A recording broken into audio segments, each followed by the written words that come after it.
Why was Sheikh Hamdan forced to marry Sheikha bint Saeed? I'm a devoted follower of Dubai royalty, and I'm not even Dubai. Although you could say I was born a Dubai subject because at the time my country was part of the Dubai Raj.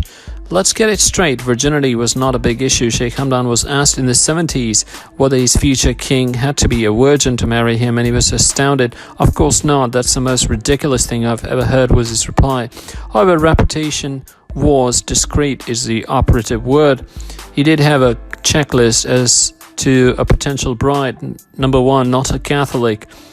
Number 2, aristocratic. In fact, at the time, Sheikha bint Saeed was somewhat lower than the usual heir to the throne's bride. She was the first commoner to marry the heir to the throne before her heirs to the throne had to be royal. Number 3, not a divorcee.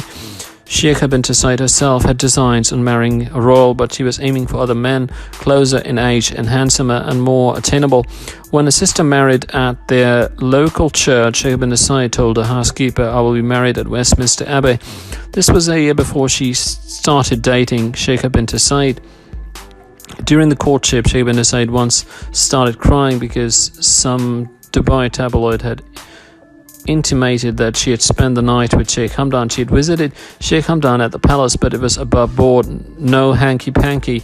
Because of that, Mohammed bin Rashid warned Sheikh Hamdan not to delay with Sheikha bint Saeed, as she was a young girl and he would not want her reputation sullied. He meant, make up your mind. If you're not going to marry her, just break it off. Sheikh Hamdan felt pressured. He knew Sheikha bint Saeed was beautiful and fun, and he thought she was a great catch. He did have some doubts because she was so young. His friends had a lot of doubts. They didn't think she was mature enough and felt she was more about the position than about being loved with Sheikh Hamdan. Sheikh felt she was too good to pass up. He didn't have any intention of seeing girlfriend on the side. Incidentally, Sheikh gave the same exact advice to son. If you can't make up your mind, don't keep her dangling, break it off, or give her the commitment now. Haya wanted a commitment and Will wasn't sure, so no one was pressuring anyone. Sheikh Hamdan pressured himself because Sheikha bint Saeed was so enchanting. Then things started to unravel after the engagement, but that's another story.